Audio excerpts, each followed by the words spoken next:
vídeo Criando a Experiência Ideal para o Aluno em uma Sala de Aula de Ensino Híbrido, da Khan Academy, os especialistas Brian Greenbert e Michael Horn compartilham conosco o que eles acreditam ser os elementos-chave da experiência dos alunos dentro do modelo de ensino híbrido. Vamos ver um trecho desse curso legendado para o português. It's exciting to think about all these new models, but we also have to remember that our students have logged a lot of hours in models that are very different than this. So dropping students into a blended learning setting and expecting them just to succeed magically is a little bit like dropping students into a pool that have never seen one before and expecting them to be able to swim. We love panaceas in K-12 education. What I will say is student ownership is not a panacea, and this is one of the first things that innovators figure out. So when you let kids loose, students behave in a broad spectrum of ways. It's almost scattershot, but it's very predictable. So the first thing we see is those students who just take off. They were clearly held back in their previous educational placement, and all of a sudden you hear about 6th graders doing 1,000 math problems in 3 weeks.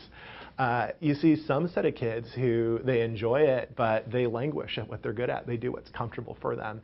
And then you see another set of kids who want nothing to do with it. They're begging for the teacher to come back. And for most of our innovators today, we're saying, okay, we see this range of responses. Now, what supports can we put underneath students so we can get as many students successful in these environments as possible?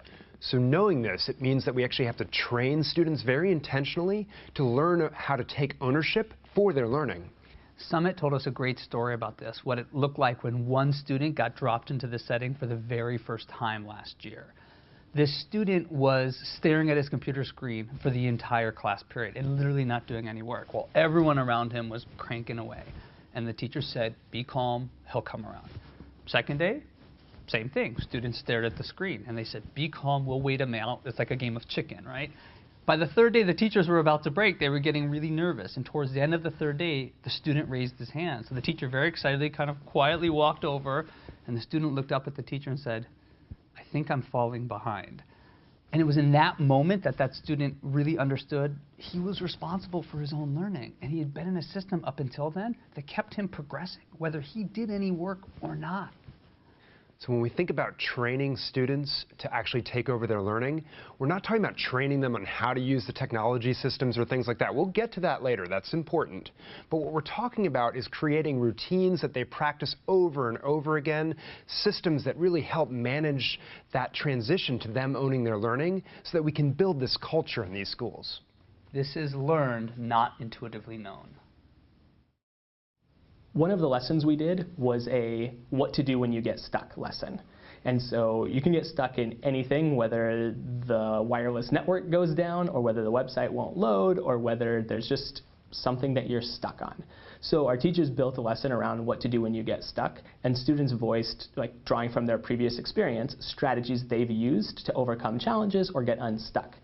Then that gets turned into something that is in front of the kids, like a checklist of what to do when you get unstuck.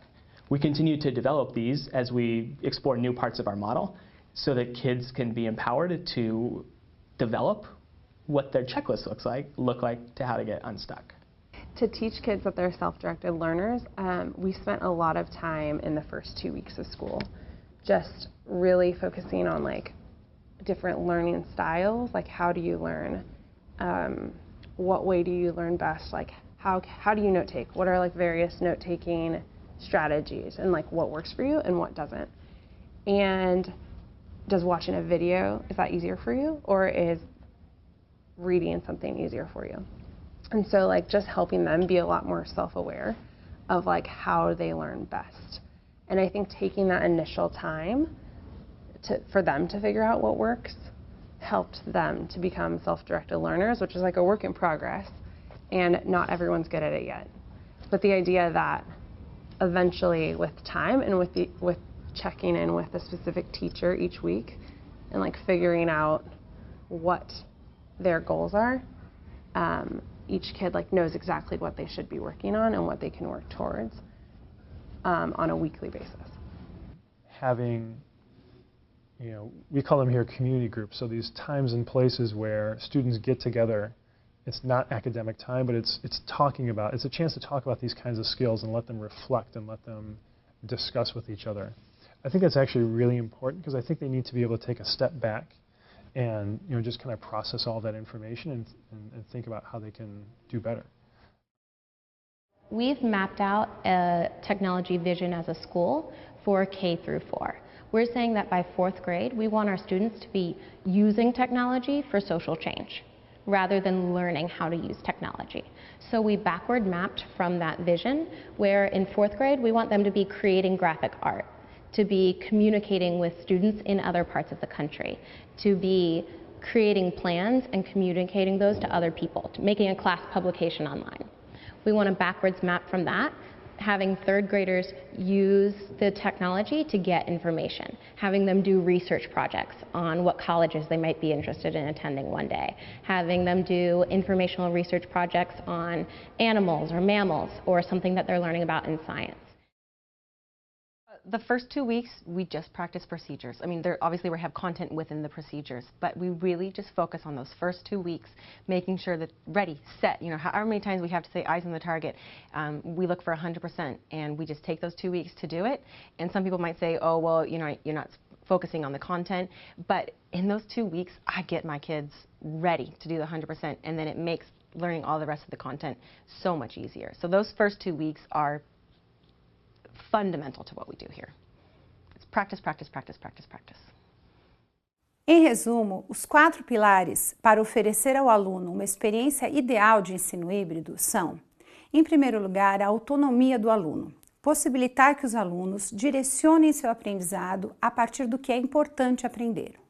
A autonomia é um dos maiores objetivos da educação.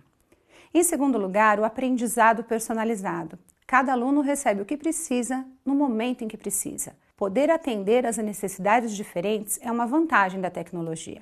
O terceiro ponto é o domínio gradativo do conhecimento. De acordo com os conhecimentos prévios dos estudantes, é possível identificar de onde partir para que consigam fazer com ajuda o que em breve conseguirão fazer sozinhos. Relacionamentos produtivos é o 4º ponto. Consolidar a relação entre professor e aluno e entre os alunos de maneira positiva é uma parte essencial do processo.